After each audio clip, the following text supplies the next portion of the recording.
അങ്ങയുടെ വഴി എന്നെ കാണിച്ചു തരണമെന്നുള്ള യാത്രയിൽ നമ്മൾ പോയി തുടങ്ങുമ്പോൾ സ്തോത്രം ഹല്ലേലൂയ, ആ യാത്ര എപ്പോഴും സക്സസ് ആയിരിക്കും. അതാ നമ്മൾ വായിച്ചത് സ്തോത്രം. മനുഷ്യന്റെ ഹൃദയത്തിൽ പല വിചാരങ്ങളുണ്ട്, എന്നാൽ സ്തോത്രം ഹല്ലേലൂയ ദൈവത്തിന്റെ ആലോചന നിവൃത്തിയാകും. കാരണം ദൈവത്തിന്റെ ഇങ്ങനെ യാത്ര ചെയ്തൊരു മനുഷ്യനെ സംബന്ധിച്ച് ദൈവത്തിന്റെ പദ്ധതികളും ദൈവത്തിന്റെ ആഗ്രഹങ്ങളും ദൈവത്തിന്റെ പർപ്പസുമായിരിക്കും ആ മനുഷ്യന്റെ ജീവിതത്തിൽ നടക്കുന്നത്. നാം ചെയ്യേണ്ട ഒറ്റ കാര്യം സ്തോത്രം, ഈ പരിശുദ്ധ ആത്മാവിനെ നമ്മുടെ ലൈഫിൽ അധികമായിട്ട് ആഗ്രഹിക്കുക.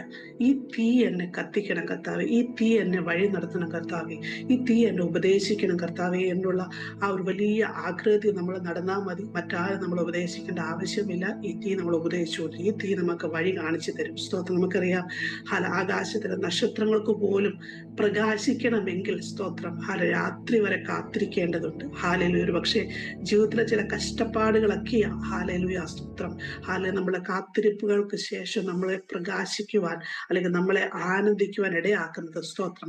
ജീവിതത്തിൽ ചില ഇരുണ്ട വശങ്ങളൊക്കെയാ ഹാലലൂയ സ്തോത്രം പലപ്പോഴും നമ്മളെ കൂടുതൽ പ്രകാശമുള്ളവരാക്കി മാറ്റുന്നു എന്നുള്ള വലിയൊരു മർമ്മം നമ്മൾ മറക്കരുത്. സ്തോത്രം ഹാലലൂയ. എന്ന് പറഞ്ഞതുപോലെ ദൈവത്തിന്റെ ആത്മാവ് നമ്മളിൽ ഉള്ളപ്പോൾ അവിടെ ഇരുളിന് സ്ഥാനമില്ല. സ്തോത്രം.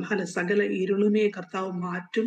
നമ്മളെ പ്രകാശത്തിലൂടെ വെളിച്ചത്തിലൂടെ വെളിച്ചമാകുന്ന കർത്താവ് നമ്മുടെ അകം പുറം ഒരുപോലെ പ്രകാശിപ്പിച്ച് നമ്മുടെ വഴികളെ ക്ലിയർ ആക്കി സ്തോത്രം നമ്മളെ നടത്തുവാൻ ദൈവം ഇടയാക്കി തരും. അതുകൊണ്ട് ഈ ദിവസങ്ങളിൽ നമ്മുടെ യാഗപീഠങ്ങളെ ദൈവസേനയിൽ ഒന്നുകൂടി ഏൽപ്പിച്ചു കൊടുത്ത് ഒന്നുകൂടി പണിയപ്പെടാൻ ഏൽപ്പിക്കുക. കർത്താവ്, ആ തീ എന്നെ കത്തിക്കണം, എന്റെ കുടുംബത്തെ കത്തിക്കണം, ഇന്ന വിഷയങ്ങൾ മതി ആ തീ ഇറങ്ങണം. സ്തോത്രം. എന്നെ വഴി നടത്തണം. അത് നമ്മൾ ഫസ്റ്റ് ഓഫ് ഓൾ നമ്മൾ വിശ്വസിക്കുക. അവിടെ വളരെ